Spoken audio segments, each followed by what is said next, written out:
Volunteer వ్యవస్థ మేము కొనసాగిస్తామన్నారు చంద్రబాబు. పింఛన్లు ఇవ్వాలంటే ముందుగానే డ్రా చేసి పెట్టుకోవాలి. డోర్ డెలివరీ ఇవ్వొద్దని ఈసీ ఎక్కడా చెప్పలేదు అన్నారు. వాలంటీర్లను ఎన్నికల కోసం ఉపయోగించాలని పన్నాగం పన్నారు అన్నారు. ఇక వాలంటీర్లను రాజీనామా చేయాలని బెదిరిస్తున్నారు అన్నారు చంద్రబాబు. ఇంత నీచంగా ఇంత దుర్మార్గంగా ఇతను ప్రవర్తించడం అనేది చాలా నీచమైన కార్యక్రమం.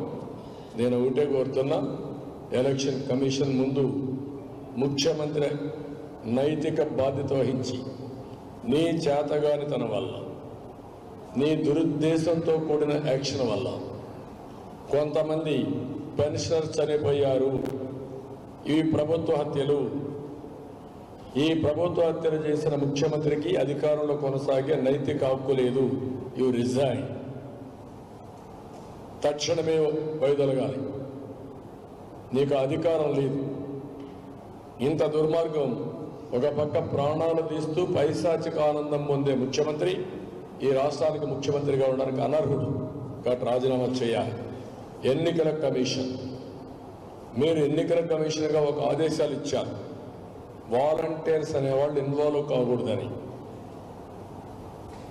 దాన్ని దురుద్దేశంతో ఏ విధంగా వక్రీకరించి ప్రజల ప్రాణాలు తీశారో ఎన్నికల కమిషన్ కూడా యాక్షన్ తీసుకోవాలి.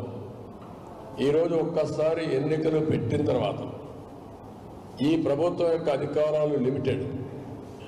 అధికారులు ఉన్నారు, వాళ్ళు పనులు చేస్తారు.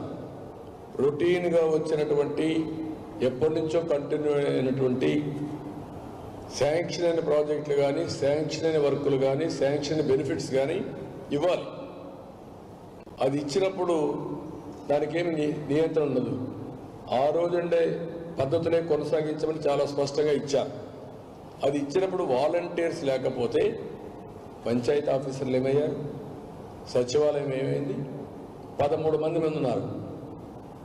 ఒక్కొక్కరు 50, 45, 50 ఇవ్వాలి. ఈ 45, 50 ఇవ్వడానికి మీకేం అడ్డంకం? ఎందుకు ఫెయిల్ అయ్యారు?